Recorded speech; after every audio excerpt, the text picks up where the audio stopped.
আসসালামু আলাইকুম। আশা করি সবাই ভালো আছেন। যদিও আমরা একটা ক্রান্তিকাল অতিক্রম করছি, আর এই ক্রান্তিকালে সার্ভিস দিচ্ছে এরকম ডক্টরের সংখ্যা অনেক। তাদের মধ্যে অনেকজনই আক্রান্ত হয়েছে এবং অনেককে আমরা হারিয়েছি। করোনা যুদ্ধে যাদেরকে আমরা হারিয়েছি, এটা আমাদের অপূরণীয় ক্ষতি। আজকে আমার কথা বলার টপিকটা একটু ভিন্ন। আমরা আজকে আমরা যা শিখছি আমাদের শিক্ষা ব্যবস্থায়, সেই প্রসঙ্গে কথা একটু আফসোস নিয়ে বলতে হচ্ছে। যেখানে ছোটবেলায় আমরা ভাব সম্প্রসারণ পড়েছিলাম, শিক্ষাই জাতির মেরুদণ্ড, কথাটা আরেকটু মোটিভেট পরে হয়েছে যে সুশিক্ষায় জাতির মেরুদণ্ড। এখন প্রশ্ন হচ্ছে, আমরা কি আদৌ শিক্ষা বা সুশিক্ষা কোনোটাই গ্রহণ করছি? আমাদের জাতীয় যে মেন্টালিটি, এটা কি আমাদের শিক্ষা ব্যবস্থা পরিবর্তন করতে পারছে? আমাদের শিক্ষা ব্যবস্থা কি আমাদের শেখাতে পারছে কিভাবে মানুষ হতে হয়? এটা কি আদৌ পারছে? এটা আমার প্রশ্ন থাকলো। যদি এরকম হয় যে না, আমার শিক্ষায় ভুল আছে, আমার জানায় ভুল আছে, বা আমি সেখানে একটা অবান্তর প্রশ্ন তুলেছি, আমাকে সংশোধিত হতে সাহায্য করবেন। আর যদি মনে হয় যে না, এখানে অনেকেরই সংশোধিত হওয়ার আছে, প্লিজ সেই বিষয়গুলোকে সংশোধন করা হোক। পৃথিবীতে এমন কোনো প্রফেশন আছে যে প্রফেশনের সব কিছুই 100% অ্যাবসোলেট, সেখানে রিলেটিভ কোনো কিছু নেই, সেখানে লাভ বা ক্ষতি, এর মধ্যে শুধু লাভই বিদ্যমান, ক্ষতি বলে কোনো জিনিস নেই? মানুষ যখন ডাক্তারি পড়ার পর সর্বোচ্চ দিয়ে, তার সর্বোচ্চ জ্ঞান দিয়ে, সর্বোচ্চ কাজের লেভেল দিয়ে একটা মানুষকে সেফ রাখার এবং সেভ করার চিন্তা করে। আমরা সত্যি এটা চেষ্টা করি, একজন মানুষের সর্বোচ্চ নিরাপত্তা বিধান করার চেষ্টা করি আমরা, যখন সে আমাদের কোনো হসপিটালে থাকে বা আমাদের কোনো সংস্পর্শে সে থাকে। অ্যান্ড প্রশ্ন হচ্ছে, আপনারা ডক্টরকে যদি স্রষ্টার ওপরে ভাবেন, তাহলে এখানে একটা জিনিস ভুল হচ্ছে। একজন মানুষ যত ভালোই কাজ করুক না কেন, যত ভালোই করুক না কেন, যদি তার সেখানে কোনো নেগেটিভ পয়েন্ট না থাকে, তার সেখানে কোনো দুর্বলতা খুঁজে না পাওয়া যায়, তাহলে তো সে নিজেকে একসময় সব থেকে অহংকারী ভাবা শুরু করবে। একজন ডক্টরের হাতে যদি কোনো রোগী কখনো কোনো একটা খারাপ হয়ে যায়, ধরলাম যে সে মারা যায়, এটা বুঝতে হবে যেখানে স্রষ্টার কোনো না কোনো একটা খেলা আছে। স্রষ্টা হয়তো একজন মানুষকে ডাক্তারি বিদ্যার মাধ্যমে অনেক রোগীকে ভালো হওয়ার তৌফিক দান করতে পারেন। ধরলাম যে 100টার মধ্যে 99টাই ভালো হলো, কিন্তু 100টার মধ্যে 99টার মধ্যে হলো একজনকে সেখানে ব্যর্থ করাবেন। এই কারণে স্রষ্টা সেই মানুষকে এটুকু বুঝাবেন যে ঠিক আছে, তোমার ওপরেও আমি বসে আছি, এখানে তোমার আত্মতুষ্টি, আত্মতৃপ্তিতে ভোগার কোনো কারণ নেই। আমরা আমাদের শিক্ষা গ্রহণ করে কি করছি? শুধু টাকা উপার্জন ছাড়া। আমাদের ডিগ্রি আমাদেরকে কি দিচ্ছে? শুধু একটা রঙিন কাগজ ছাড়া। আমাদের ডিগ্রিকে বাস্তব পক্ষে আমাদের মানুষ বানানোর জন্য কোনো হেল্পফুলভাবে ভূমিকা পালন করছে? আমার সন্দেহ আছে এখানে। ছোটবেলায় যখন পরের কারণে স্বার্থ দিয়া বলি কথাটা পড়ি, আর ঠিক যখন বড় হয়ে যায় আমরা, তখন নিজের কারণে অন্যের স্বার্থ বলি দিয়ে ফেলি। এই শিক্ষা হলে এই শিক্ষা গ্রহণের কি কোনো আবশ্যকতা আছে? আমার মনে হয় না। সাক্ষরতার হার, শিক্ষার হার বাড়ছে, কিন্তু মানুষের সংখ্যা কি বাড়ছে দেশে?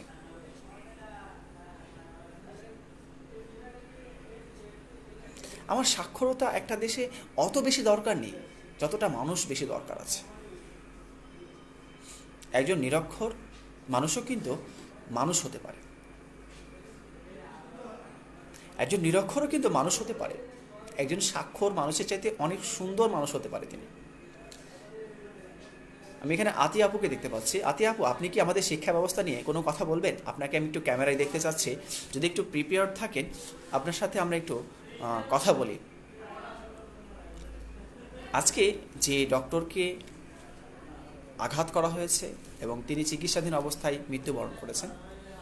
এইটা আমাদের কি বলবো, নষ্ট মন, আমাদের নষ্ট শিক্ষা ব্যবস্থা, আমাদের উলঙ্গ শিক্ষা ব্যবস্থাকে একদম মানে ছাড়া করে দিয়েছে। বারবারই বলা হচ্ছে একজন মানুষ কিন্তু ভগবান না, একজন মানুষ কিন্তু গড না, একজন মানুষ কিন্তু স্রষ্টা না, তিনি একজন মানুষ, আপনাদের মতো একজন মানুষ। বলেছি তো, যদি একজন মানুষ সব কিছুই করতে পারত, তাহলে এখানে স্রষ্টার যে বিষয়টা, এটা কিন্তু এক সময় না এক সময় আমরা স্রষ্টাকে পুরোপুরি ভুলে যেতে বাধ্য হতাম। স্রষ্টার কোনো অস্তিত্ব আমাদের মধ্যে কখনোই থাকতো না। আমার ভাবতে অবাক লাগে যে যখন একজন ডক্টর আপনার জন্য ভালো কিছু করেন, তখন আপনারা বাহবা দেন অনেক সময়, কিন্তু যখন একই বিষয় একইভাবে ম্যানেজ করার পরেও সবগুলো যে আপনি 100% সাকসেস পাবেন তা কিন্তু নয়। আপনাকে যদি বলা হয় যে হিউম্যান বডিতে সেল কতগুলো, মোর দ্যান 100 ট্রিলিয়ন, আপনাকে যদি গুনতে বলা হয় গুনতে পারবেন? 100 ট্রিলিয়ন, আপনাকে যদি 100 ট্রিলিয়ন কোনো একটা জিনিস দেওয়া হয় এবং আপনাকে 1 থেকে গুনতে শুরু করা হয়, গুনতে পারবেন? পারবেন না। তাহলে মানবদেহ কতটা বৈচিত্র্যময় হতে পারে, আপনার কোনো আইডিয়া আছে? মানবদেহের হাড়ের সংখ্যা একজন পরিণত মানুষের 206টি। যদি প্রত্যেকটা হাড় সম্পর্কে আপনাকে পুঙ্খানুপুঙ্খ পর্যবেক্ষণ করতে বলা হয়, আপনাকে অনেক দিন দিলাম, আমি অনেক দিন ধরে দিলাম, এরপরও সেই হাড়টার যখন আমি কোনো একটা অংশ জাস্ট কেটে আপনাকে দেখাবো, আপনি বলতে পারবেন এটা এই হাড়ের এই অংশ? একটা হাড়ের আপনি পুরো, আপনাকে অনেক বছর দিলাম, 1 যুগ দিলাম, 12 বছর দিলাম, এবার কোন একটা হাড়ের ছোট্ট একটা অংশ কেটে আছে, আপনাকে বললাম যে এটা কোন হাড়ের অংশ হতে পারে, বা এটা কোন হাড়ের কোন দিকের অংশ, কোন সারফেসের কোন পার্টের, বলতে পারবেন? জাস্ট শুধু হাড় সম্পর্কে বলা হচ্ছে, এক্সাক্ট করে বলা কি মানে অত সহজ? তাহলে আমাদের শিক্ষাগুলো মানে মূলত কি, আমরা কেন শিক্ষা গ্রহণ করছি? সভ্য হওয়ার জন্য তো না, মানুষ হওয়ার জন্য তো না। আমরা সভ্যতার কোন পর্যায়ে দাঁড়িয়ে আছি, এটা আমাদের দুর্নীতিবাজ মানুষগুলোর দিকে দেখলে বোঝা যায়, আমাদের তেলবাজ মানুষগুলোর দিকে দেখলে বোঝা যায়, আমাদের চালচোর মানুষগুলোর দিকে দেখলে বোঝা যায়। সব থেকে বড় কথা কি জানেন? আপনারা যাকে চালচোর বলেন, আমরা যাকে চালচোর বলি, তার কাছেই ঠিক ভোটের আগে কয়েকশো টাকা বা কয়েক হাজার টাকার জন্য মূল্যবান ভোটটা আপনারা বিক্রি করে দেন।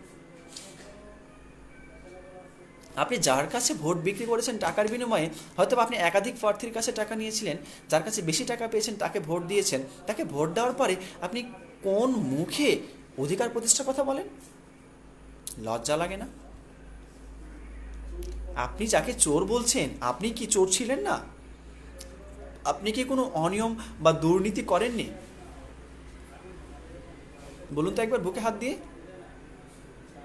আপনি কি সুবিধা পাওয়ার জন্য, সুবিধা ভোগের জন্য এমন কোনো কাজ করেননি? এমন কোনো নৈতিকতা বিরোধী কোনো কাজে আপনি লিপ্ত হননি? আপনার শিক্ষা কি আপনাকে মানুষ করতে সক্ষম হয়েছে? আপনি কি অনৈতিক কোনো সুবিধা পাওয়ার জন্য দারোয়ানকে কয়েক টাকা দিয়ে কোথাও ঢুকেননি? আপনি কি কোনো একজন ডক্টরের সিরিয়াল এগিয়ে নিয়ে নেওয়ার জন্য সেখানকার যে ছেলেটা সিরিয়াল দেয় তাকে টাকা দেননি?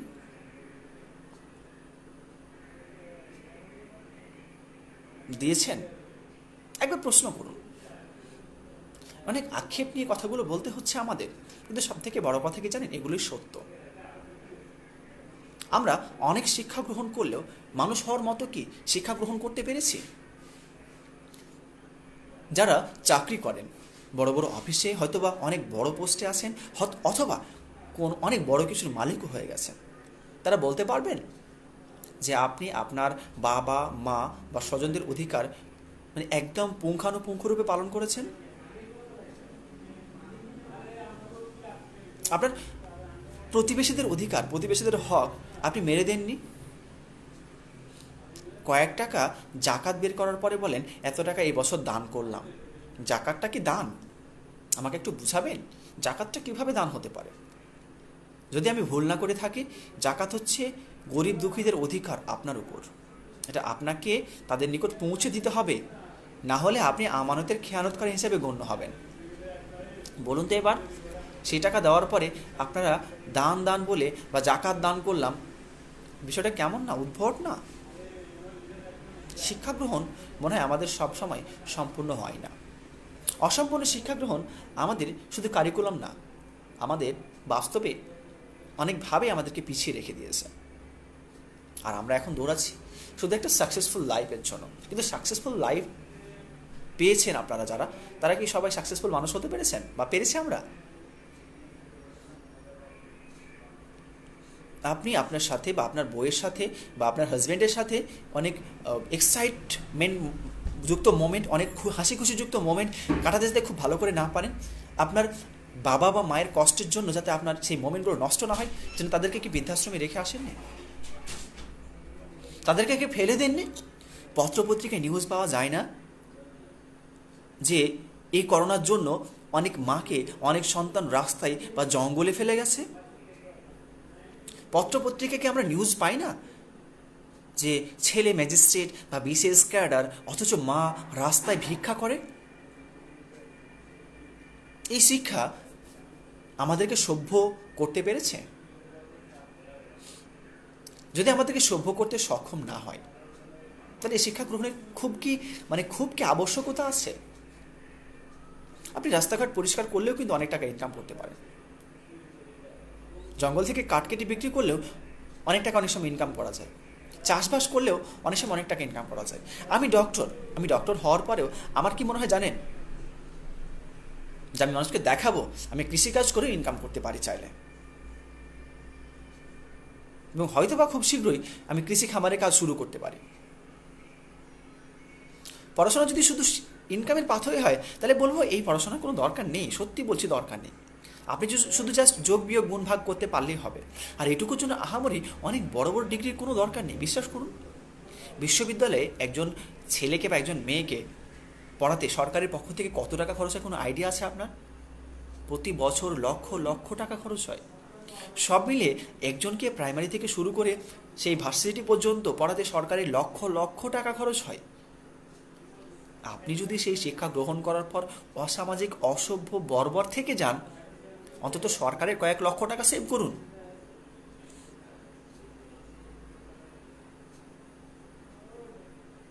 আপনার ফ্যামিলির কিন্তু অনেকগুলো টাকা খরচ, আপনাকে বইপত্র কিনে দেওয়ার জন্য, আপনাকে টিউশন পড়ানোর জন্য অনেকগুলো টাকা খরচ হয়।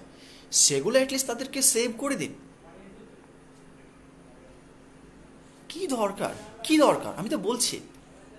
আমাকে বিশ্বাস করুন, কৃষি খামারে অনেক টাকাই করা যায়। যেমন রিসেন্টলি একটা জিনিস পাওয়া গেল যে একটা লোক আর কি, যে ডাস্টবিন থেকে প্লাস্টিকের বোতলগুলো কুড়িয়ে সেখান থেকে পেট্রোল তৈরি করছে, ডিজেল তৈরি করছে, অন্যান্য অনেকগুলো অয়েল তৈরি করছে সেখানে, এবং সেখান থেকে তার পার ডে ইনকাম কত জানেন? 20 থেকে 30 হাজার টাকা। 20 থেকে 30 হাজার করলে মাসে কত হয়? যদি আমি 20,000 টাকাও ধরি, তাহলে 3 দুগুণে 6, মানে 6 লাখ টাকা। 6 লাখের অধিক টাকা। বলেন তো কতজন এই যে যারা শিক্ষা গ্রহণ করেছেন, বড় বড় ডিগ্রি নিয়েছেন, আমি 1 লাখ মানুষের সংখ্যা যদি চিন্তা করি, যে এই 1 লক্ষ মানুষের মধ্যে কতজন এই মাসে 6 লাখ করে ইনকাম করেন বৈধ পথে? কতজন করেন? 1 লাখের মধ্যে কতজন করেন 6 লাখ করে বৈধ পথে ইনকাম করেন?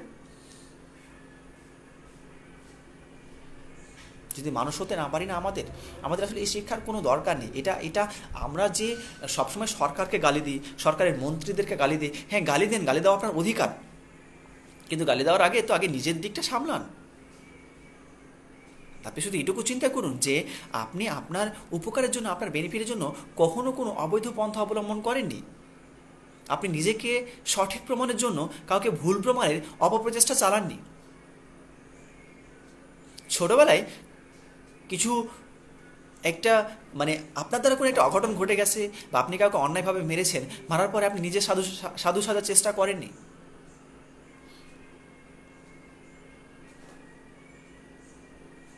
বা যে বন্ধুটা আপনার উপস্থিত ছিল না, তার উপর চুরির দায় চাপিয়ে দেননি। তাহলে আমরা কি চাই? সভ্য হব কবে আমরা?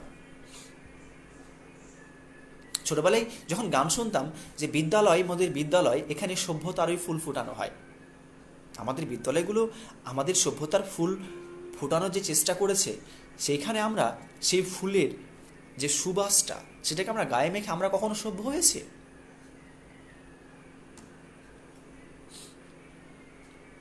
কথাগুলো অনেক অনেকভাবে ভাবাই, বারবারই ভাবতে হয় আমাদের।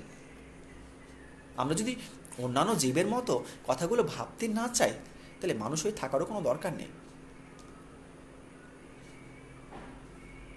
মানুষ দাবি করার জন্য প্রথমে মন থাকা লাগবে, মনুষ্যত্ব থাকা লাগবে।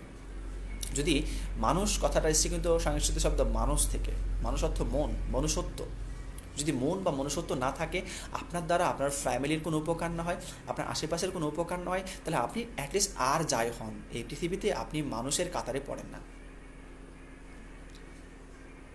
আপনি সমাজের যে স্তরে বসবাস করুন না কেন, আপনি আর যাই কিছু হতে পারেন না কেন, আপনি মানুষ হতে পারেননি, এটুকু আমি নিশ্চিত থাকতে পারি। ভাইরে বা বোন রে, শিক্ষা গ্রহণটা কি খুব বেশি জরুরি? যদি আমার সেই শিক্ষা আমাকে আমার ফ্যামিলির কথা, আমাকে আমার পরিবারের কথা, বা আমাকে আমার আশেপাশের মানুষের কথা ভাবতে না শিখায়, এটা আমি কোনো প্রফেশনকে ইন্ডিকেট করে বলছি না। এটা আমি কাউকে আকার মানে কাউকে বোঝাতেও চাচ্ছি না। আমি শুধু এটুকু বলতে চাচ্ছি যে আমরা যা করতেছি কিসের জন্য করতেছি। একটা সভ্যতা আমরা দাঁড় করানোর জন্য যা যা দরকার, সেটার জন্য যদি শিক্ষা গ্রহণ করা হয়, তাহলে আমরা যেখানে আছি এখানে কি আমরা নিজেদেরকে সভ্য বলে দাবি করতেছি এখন? আর সভ্য বলে দাবি করলে, একটা সভ্য সমাজ যদি এরকম হয় যে যেখানে চুরি থাকবে, ডাকাতি থাকবে, খুন থাকবে, ধর্ষণ থাকবে, তাহলে এই সমাজকে আমি সভ্য সমাজ বলে বয়কট করতেছি। যদি আপনাদের দাবি এটা সভ্য সমাজ হয়, তাহলে আমি এই সমাজকে বয়কট করতেছি। যদি এখানে হানাহানি কাটাকাটি লেগে থাকে, তাহলে আমি এই সমাজকে সভ্য সমাজ বলতে নারাজ। আমি চাই না এই সমাজ এরকম থাকলে সেটার সাথে তাল মিলে আমাকেই করতে হবে। আমি সবসময় পরিবর্তন পছন্দ করি। আমার বাপ দাদা কি করে গেছিল, সেটার চাইতে আমি যদি তার থেকে ভালো বা বেটার সমাজ প্রতিষ্ঠা করতে না পারি, তাহলে কি বুঝতে হবে? আমার সমাজ বা আমার সভ্যতা ধ্বংসের পথে। আমরা একটা ধ্বংসাত্মক সমাজ তৈরি করছি, যেখানে একজন ধর্ষক যখন ধর্ষণ করে, তার পক্ষে সাফাই গাওয়ার লোক পাওয়া যায়। একজন চোর যখন চুরি করে, তার পক্ষে সাফাই গাওয়ার লোক পাওয়া যায়। একজন অপরাধী যখন অপরাধ করে, তার পক্ষে সাফাই গাওয়ার লোক পাওয়া যায়। একজন ডাকাত যখন বাংলাদেশের বড় বড় ব্যাংকগুলোকে মেরে দেয়, বা অনেক অনেক মানুষের বাসায় বড় বড় সম্পদ মেরে দেয়, তখন তার পক্ষে সাফাই গাওয়ার লোক পাওয়া যায়, তার সাথে দাঁড়ানোর জন্য লোক পাওয়া যায়।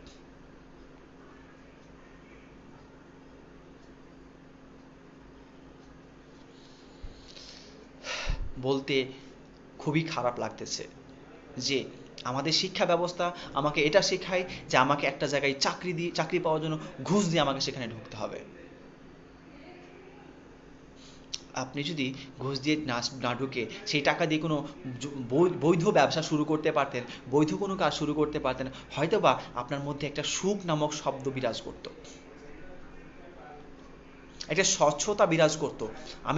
আমি এটুকু বলতে চাচ্ছি যে যে কোনো জায়গায় টাকার বিনিময়ে সেখানে সে প্রবেশ করেছে, সে ছিল সমাজের আবর্জনা, এবং সে আবর্জনা তৈরি করার জন্যই সেখানে সে ঢুকেছে। আর কোনো আবর্জনা দ্বারা অ্যাটলিস্ট আর যাই হোক একটা সভ্য সমাজের ভিত্তি গঠিত হতে পারে না। যদি আমি বা আপনি কোথাও টাকার বিনিময়ে সেখানে একটা নিজের অবস্থান সৃষ্টি করি, তাহলে বুঝতে হবে আমি বা আপনি সেখানকার জন্য একটা আবর্জনা ছিলেন। এই আবর্জনাকে প্রতিষ্ঠা করার জন্যই সেখানে কোনো একটা অর্থ দেওয়ার প্রয়োজন হয়েছে। আর যখন আমি নিজে একটা আবর্জনা, তখন আমি একটা সুবাসিত সমাজ ব্যবস্থা চিন্তা করব কিভাবে? আমার মনের মধ্যে যেখানে এরকম একটা কুচিন্তা ভরা, যে করেই হোক আমাকে একটা অনৈতিকভাবে হোক, যে কোনোভাবে হোক না কেন, আমাকে সেখানে একটা অবস্থান তৈরি করে নেওয়া লাগবে। আর আমি নিজেকে মানুষ দাবি করবো ওই সময়, যখন আমি একটা জায়গা তৈরি করার জন্য আমার যোগ্যতার চাইতে আমার ২ নাম্বার পথগুলোকে আমি সেখানে বৈধ হিসাবে বিবেচনা করব। আপনি কিভাবে একটা দেশের প্রধানকে, বা কিভাবে যারা দেশ চালাচ্ছে, বা কিভাবে একটা সমাজের প্রধানকে আপনি খারাপ বা দুর্নীতিবাজ বলার জন্য আঙ্গুল উঁচিয়ে ধরেন? আঙ্গুলটা একবার উঁচু করুন, এইভাবে উঁচু করুন একবার, বা তারপর আপনার দিকে একবার ফিরে তাকান। 3টা আঙ্গুল আপনাকে কিছু একটা বলছে যে আপনি তার চাইতে 3 গুণ বেশি বাজে।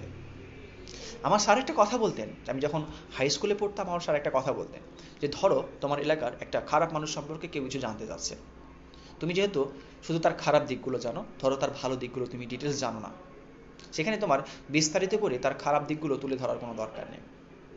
তুমি বলে দিও যে আমি বিস্তারিত অত কিছু তার সম্পর্কে জানি না, সুতরাং তার কাছের লোক বা অন্য কোনোভাবে আপনি জানার চেষ্টা করবেন। তবে আমার সাথে সে কখনো খারাপ কিছু করে নাই, সুতরাং আমি এটুকু বলবো না যে সে মানে খুবই খারাপ বা খুবই ভালো, আমার এ বিষয়ে কোনো একটা কমপ্লিমেন্ট সেখানে নাই। কিন্তু আমি তাকে আমার সাথে খারাপ কিছু করতে পাইনি এরকম অবস্থায় তাকে, বা দেখিনি। বাল্মীকি কথা মনে আছে? দস্যু থেকে কিভাবে একজন সাধু সিদ্ধ পুরুষ হয়ে গিয়েছিল। শিক্ষা গ্রহণ কি শুধু স্কুল কলেজ ভার্সিটিগুলোতেই হয়? সমাজ থেকে হয় না? সব থেকে বড় শিক্ষক কি? আপনার পরিবার। আপনি যখন অবৈধ কাজ, অনৈতিক কাজে লিপ্ত থাকবেন, আপনার পরিবারকে যে কী শেখাচ্ছেন সেটা আমি বুঝতে পারছি স্পষ্ট করে। আর আমাদের বর্তমান অবস্থা সৃষ্টির জন্য এটা সব থেকে বড় দায়ী বলে আমার। আমরা যে বর্তমান অবস্থাগুলোকে, যেটা আমি যদি বলি ডাস্টবিন করে রাখছি, যদি বলি তাহলে বলবো যে এই ডাস্টবিনটা প্রত্যেকটা পরিবার, যেখানে দুর্নীতিবাজ বড় হয়ে উঠেছে, যেখানে চোর বড় হয়ে উঠেছে, যেখানে ঘুষখোর বড় হয়ে উঠেছে, যেখানে ঘুষ প্রদানকারী বড় হয়ে উঠেছে, প্রত্যেকটা পরিবারে এটাকে ডাস্টবিন করে রেখে দিয়েছে। আর ডাস্টবিনের মধ্যে যখন ভালো কিছু রাখবেন, সেটা সুবাস ছড়াবে না, সেটা গন্ধই বরঞ্চ তা সে নিজের গায়ে লেপটে নেবে। যাই কিছু করি না কেন আমরা, মানুষ হওয়াটা অনেক বেশি জরুরি। শিক্ষা গ্রহণের চাইতে জ্ঞান অর্জনটা অনেক বেশি জরুরি। শিক্ষা গ্রহণ এবং জ্ঞান অর্জনের মধ্যে একটা বেসিক ডিফারেন্স আছে। শিক্ষা গ্রহণ আমাকে কিছু সার্টিফিকেট অর্জন করতে শেখায়, আর জ্ঞান অর্জন আমাকে শেখায় আমার ভেতরটাকে আলোকিত করতে। শিক্ষা কখনো ভেতরে আলোকিত করে কিনা আমি জানি না, কিন্তু জ্ঞান আপনার ভেতরকে আলোকিত করতে বাধ্য। আপনি যত বেশি শিক্ষা গ্রহণ করেন, তত দেখে আপনি অহমিকায় ফেটে পড়েন, আপনার গলা উঁচু হয়ে যায়, পা ফেলার সময় অন্য একটা ভাব, হেলে দুলে চলা শুরু হয়। আপনি একজন অসহায় অসুস্থ মানুষকে রাস্তায় পড়ে থাকে, তাকে একটু রাস্তা পার করে দিতে তুলে বা তাকে হসপিটালে নিয়ে যেতে আপনি খুব বেশি দ্বিধাবোধ করা শুরু করেন। কিন্তু একজন জ্ঞানী যত বেশি জ্ঞান অর্জন করে, তত বেশি সে নত হয়। জ্ঞান আমাদের নত হতে শেখায়। জ্ঞান আমাদেরকে শেখায় যে কীভাবে নিজের জীবন সুন্দর করে চালাতে হবে এবং অন্যরা সেখানে কষ্ট পাবে না। আবর্জনা মুক্ত সমাজ গঠন করা আমাদের জন্য খুবই দরকার। পৃথিবীটা স্বার্থপর নয়, সুন্দর, জীবন সত্যি অনেক সুন্দর, বিশ্বাস করুন। কিন্তু এই সুন্দর জীবনকে আবর্জনা বানিয়েছি আমাদের কুশিক্ষা দিয়ে। এই কুশিক্ষা দিয়ে আমরা সুন্দর জীবনকে, সুন্দর পৃথিবীকে আবর্জনায় ভরিয়ে তুলেছি। এই আবর্জনাগুলো পরিষ্কার করতে হবে, এবং এই পরিষ্কার করার একমাত্র হাতিয়ার হচ্ছে মনুষ্যত্ব, মন বা নৈতিকতা। একটা সমন্বয় করতে হবে আমাদেরকে, শিক্ষার সাথে জ্ঞানের সমন্বয় করতে হবে, বাস্তবতার সমন্বয় আনতে হবে। প্রত্যেককেই একটা কথা বলতে পারতে হবে যে আমাকে যদি অনৈতিকভাবে সুবিধা নেওয়ার জন্য কোথাও আমাকে একটা পয়সাও খরচ করতে হয়, সেটা আমি করব না। প্রত্যেক নাগরিকের জন্য এটা নাগরিক দায়িত্ব, এটা মৌলিক দায়িত্ব। এটা রাষ্ট্রের স্বার্থে, আপনার সমাজের স্বার্থে, আপনার পরিবারের স্বার্থে এটা করা উচিত, এটা করতে হবে। যদি আমরা এটা করতে ব্যর্থ হই, তাহলে ভাববেন আমরা কখনোই মানুষ হতে পারিনি এবং পারবও না। আর যদি এভাবে চলতে থাকে, তাহলে বলবো সব কিছু যে চলতেছে, কোটি কোটি টাকা খরচ হচ্ছে, এগুলো কোনোটাই আমাদের সুফল বয়ে আনতে পারবে না। আমাদের ঢাকা ভার্সিটি পার্সের অক্সফোর্ড হিসেবে পরিচিত ছিল একসময়, আর এখন চিন্তা করে দেখুন, দেশে ভার্সিটির সংখ্যা কি কমেছে? কমেনি, বাড়ছে। কিন্তু আগে ভার্সিটিতে যারা পড়তো তাদেরকে মানুষ দূর দূর থেকে দেখতে আসতো বা দেখতো। আগে যারা ভালো রেজাল্ট করতো তাদেরকে দূর দূর থেকে মানুষ দেখতে আসতো, আর এখন শিক্ষার মূল্য বাড়ে নাই, এটা কমে গেছে। কিন্তু জ্ঞান সবসময় অমূল্য। যদি আমরা জ্ঞান অর্জনে ব্যর্থ হই, তাহলে বুঝতে হবে সেদিনে আমাদের শিক্ষা গ্রহণ ছেড়ে দেওয়া উচিত। সর্বোপরি একটা কথাই বলতে হচ্ছে, এখন স্কুল, কলেজ, ভার্সিটির সংখ্যা যতটা বাড়ছে, শিক্ষার হার যতটা বাড়ছে, অমানুষের সংখ্যা ততটাই বাড়ছে। কারণ শিক্ষার দুটো দিক আছে। শিক্ষার দুটো দিক আছে, একটা পজিটিভ দিক আর একটা নেগেটিভ দিক। সব থেকে বড় কথা কি জানেন? সব থেকে বড় সুন্দর একটা কথা বলবো, শিক্ষার নেগেটিভ দিক এবং পজিটিভ দিক থেকে বের করে কিভাবে সুন্দর জীবন চালাতে হবে, কিভাবে সুন্দর সমাজ চালাতে হবে, এটার নামই হচ্ছে জ্ঞান। জ্ঞানপাপীরা বা শিক্ষিতরা বেশিরভাগ ক্ষেত্রেই নেগেটিভ দিকগুলো নিয়ে সমাজকে কলুষিত করতে সর্বোচ্চ চেষ্টা চালিয়ে যাচ্ছে। তারা শুধু নিজ কথাটা বুঝে, আমরা কথাটা বুঝে না, সমাজ কথাটা বুঝে না, দেশ কথাটা বুঝে না, তাদের মধ্যে রাষ্ট্র বা বৈশ্বিক একটা জ্ঞান এটা নাই।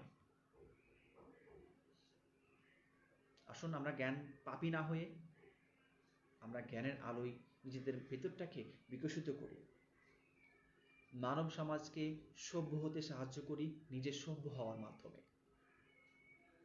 আমরা যেটাই করি না কেন, আমরা এমন কিছু করি যেটার মাধ্যমে যখন আমরা মারা যাব, আমাদের জীবনের সমাপ্তি ঘটবে, তখন অ্যাটলিস্ট কেউ যাতে না বলে যে মরেছে ভালো হয়েছে, আপদ দূর হয়েছে।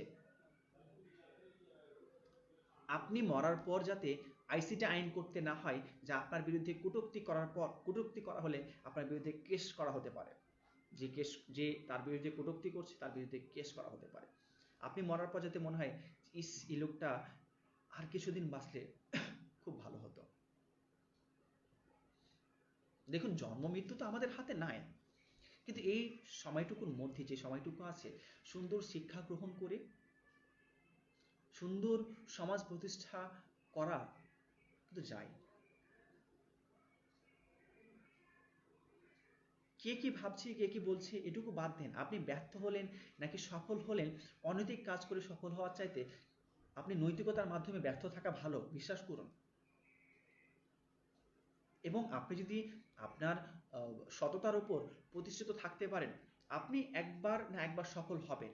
সততার উপর প্রতিষ্ঠা থাকা, হ্যাঁ কষ্টকর, এটা কষ্টসাধ্য এবং এটা অনেক কঠিন, কিন্তু সফল হবেন ইনশাআল্লাহ। আর যখন আপনি সফল হবেন, আপনার হাসি খুশি, আপনার হাসির গ্লেজটা অন্যরকম হবে। আপনার মিষ্টি হাসিটা দেখে মানুষ বুঝতে পারবে যে এটা পিওর একটা হাসি, এটা কেনা হাসি না, এটা পিওর একটা হাসি। ছোটবেলায় যখন ক্লাসে ফার্স্ট হতেন বা আগে যেরকম রোল ছিল তার থেকে এগিয়ে আসতেন, তখন একটু যে পিওর হাসিটা বাবা মায়ের সামনে দিতেন বা বন্ধু বান্ধবের সাথে যেটা দিতেন, এখন অনেক বড় অর্জন করার পরেও সেই পিওর হাসিটাকে দিতে পারেন? আমরা পারি সেটা দিতে? অনেক বড় একটা স্যালারি পেলেন, সেটুকু স্যালারি পাওয়ার পর সেই প্রিয় বন্ধু বান্ধবীদের মিষ্টি খাওয়াতে পারেন? অথচ প্রাইমারিতে ভালো রেজাল্ট করলে বা ছোটবেলায় মক্তবে গিয়ে কোরআন শরীফ পড়া ধরলে অনেককেই কিন্তু পুরো পাড়ায় বা পুরো মসজিদে কিন্তু মিষ্টি বিতরণ করতেন। এখন কিন্তু সেটা সম্ভব হয় না বা পারেন না। কারণ একটাই, বড় হচ্ছি আমরা, শিক্ষা গ্রহণ করছি আমরা, কিন্তু মানুষ হচ্ছি না।